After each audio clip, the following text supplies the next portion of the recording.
most important thing I learned at PayPal was that you just don't give up.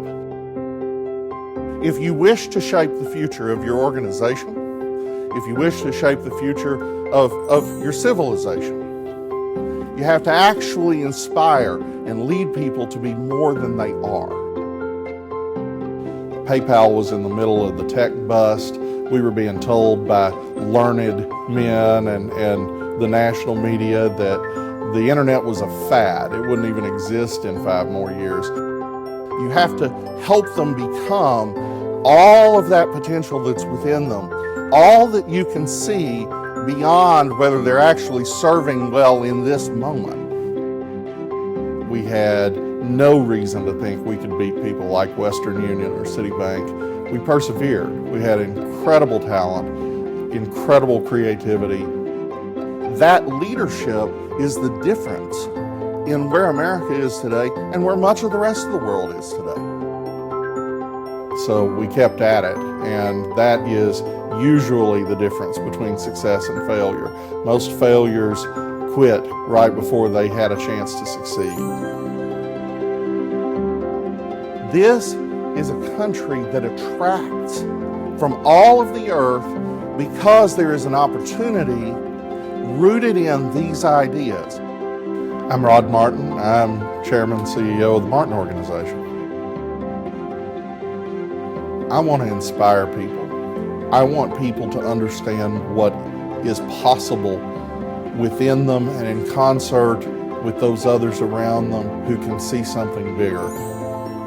Some of you are salesmen, and if you aren't, many of you are in a role that is much like that of a salesman. What is your purpose in selling? What are you trying to do?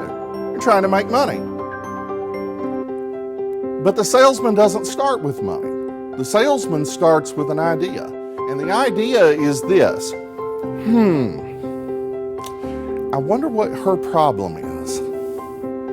I wonder if there's something I could solve for him. And as he works through that, he designs a solution. He comes up with a plan. He spends money on his own. That's what we did at PayPal. We weren't thinking of ourselves as salesmen. We weren't really thinking of it in terms of leadership per se. We were just trying to solve a problem. The leader in our system exists to ennoble you and not worry too much about who even gets the credit. Nobody thinks about Peter Thiel, especially when they send money through PayPal. They just think about, oh, my daughter needs some money today, I'm going to send her some. Ronald Reagan said it's amazing what you can accomplish if you don't care who gets the credit. That's how the leader has to think. Every speech that I make, I want people to walk away ennobled. I want them to feel enabled. I want them to feel the desire to be more than they are, and that in doing so, they really can change the world for the better. Again, this is not a concept that is native to man.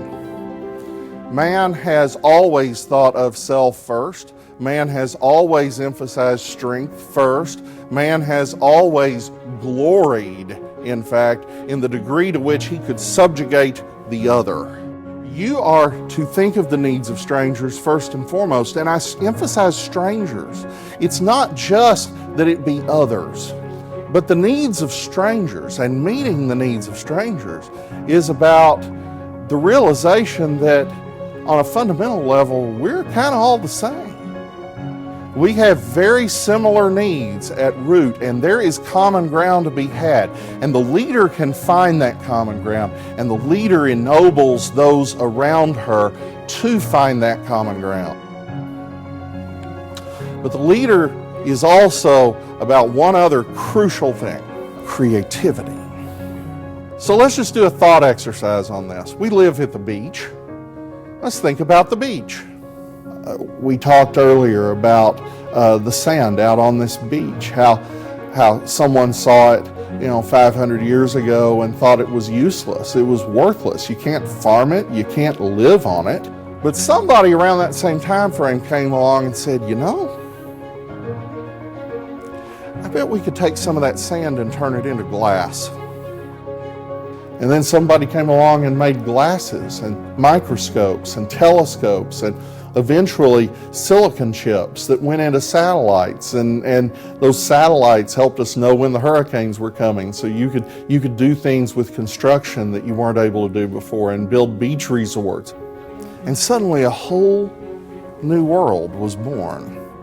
All of it was in a handful of sand. A leader started thinking about the possibilities. A leader figured out how to change the world with a handful of nothing. Now that's your role. That's what you're for.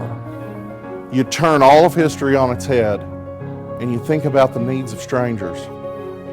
It doesn't matter if you're behind a cash register or you're the CEO. If you're a leader, you have a skill that very few people have. Use it in these ways and transform your civilization from bottom up forevermore. Thank you so much for your time.